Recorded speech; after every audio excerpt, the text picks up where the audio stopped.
Hey guys, my name is Mike, and this is Math Tutoring with Mike. Hey, before we jump into our video, there are just a few things that I would like to review with you.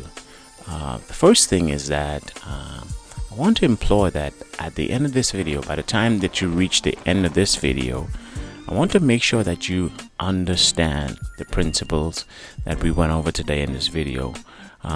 So if you have to stop the video at any point in time, that you're confused, or if you have to rewind, I really want to suggest that you do that.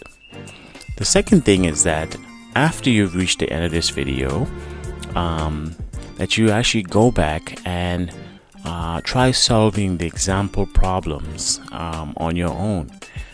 Doing this, I find, is very important with cementing the theories and cementing the understanding, that you actually understand what was reviewed. So, thirdly, chances are you came to this video with a specific problem that you had. If at the end of this video you realize that I have not addressed the specific problem that you are looking to solve, I invite you to leave me a comment or shoot me an email with your specific problem or specific question. And you have my word, I'll do my best to either preparing another video or reaching out to you personally how to solve that particular problem. Anyway guys, so on to our video. Hey guys, today we're going to talk about how to find the lowest common multiple.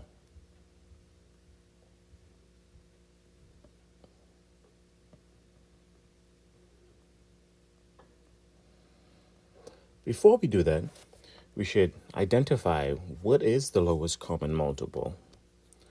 The lowest common multiple is the smallest positive integer. So we're going to say it's the smallest integer that is evenly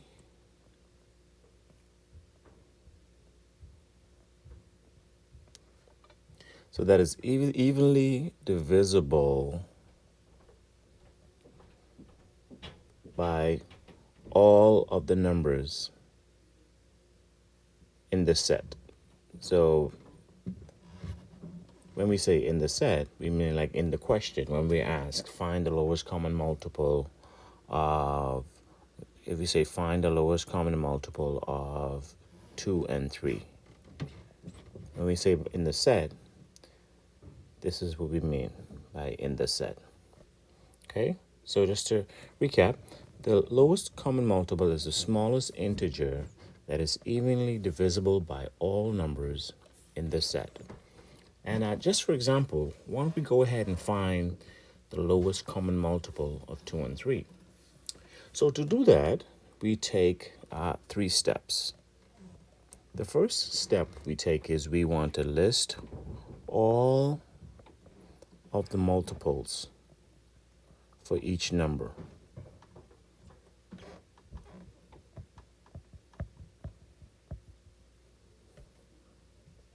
The second step is when we list all the multiples now, we want to now circle all the common multiples. So we want to circle all the multiples that you'll find in all of the numbers in the set.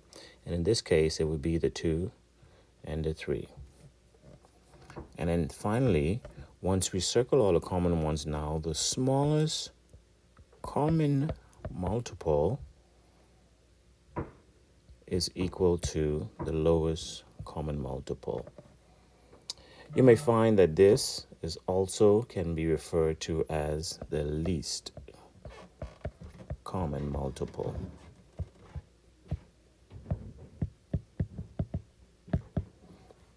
So we have least or we have the lowest. Okay?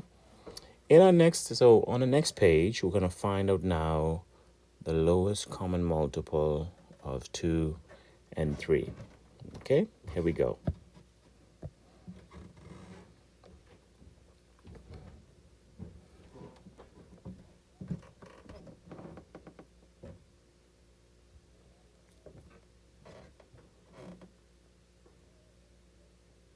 So remember, we said our first step is we want to list all the multiples for each number in the set. So for 2, it's going to be 2, 4, 6, 8, 10, 12, 14, so forth, so on. Okay, 16, 18, 20.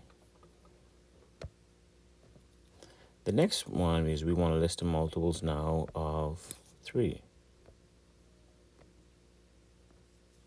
So we have 3, 6, 9, 12, 15, 18, 21, so forth, so on. So you realize that multiples are just when you multiply, when you're multiplying by a certain number. So it is using your multiplication tables. 3 times 1 is 3. 3 times 2 is 6. 3 times 3 is 9, so forth, so on. So now that we have listed all the multiples, now what we want to do is we want to circle all the common multiples between the 2 and the 3. In this instance, so is 2 common? No. Is 4 common? No. Is 6 common? Yes. So we're going to go ahead and circle 6. Is 8 common? No. 10. 12 is common. So we see that we can at the very least identify 2 numbers that are common. So far, now we have common multiples of 2 and 3 to be 6 and 12. So now the least common multiple would then be the smallest common multiple. And in this case, it would be the 6. And this is the reason why the least common multiple of 2 and 3 is equal to 6. Why don't we go ahead and find a more difficult one? Or if you want to, we can do 3 integers. How about we say 2, 3, and maybe 6? So we're going to find the least common multiple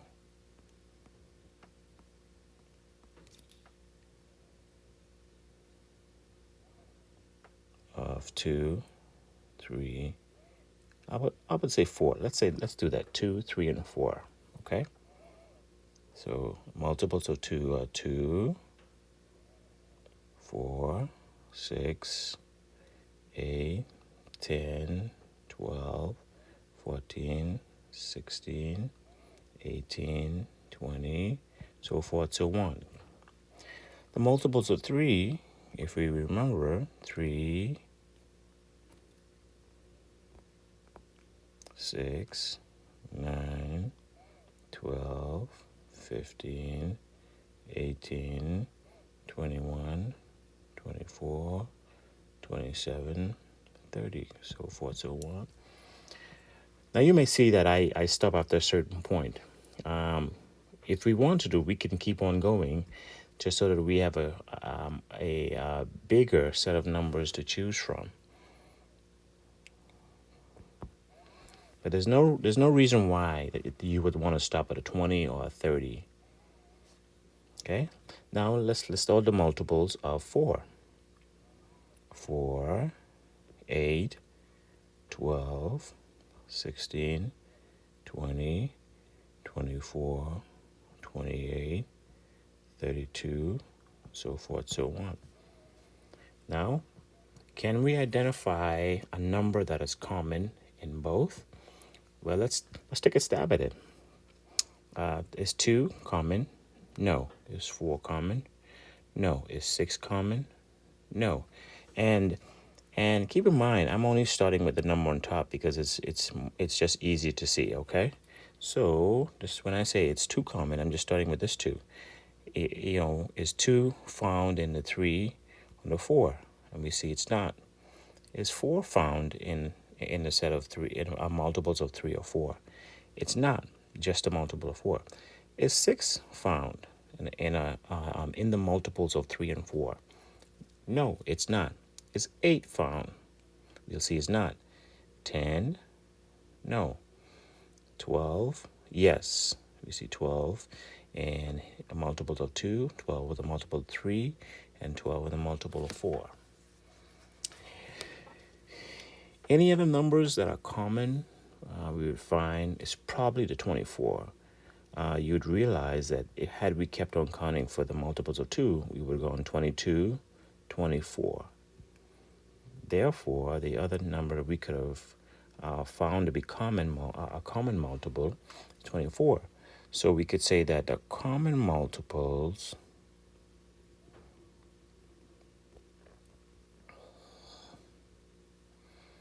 of 2, 3, and 4 is 12 and 24. And finally, we're going to say the least common multiple of those two, common multiple,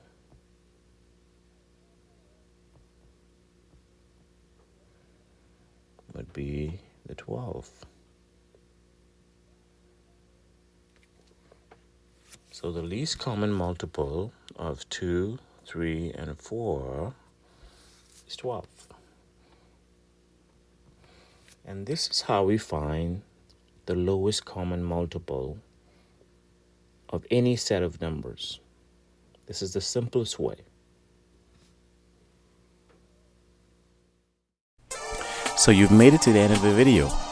Good deal. I really hope that you understood what was reviewed today. Like I said earlier on in the video, I really think it's a good idea that you go back and try to solve the example problems on your own. That way you can prove to yourself and you can help assure that you actually understand the problems. Well, until next time, with another tutoring session, another math tutoring session with Mike. See you guys.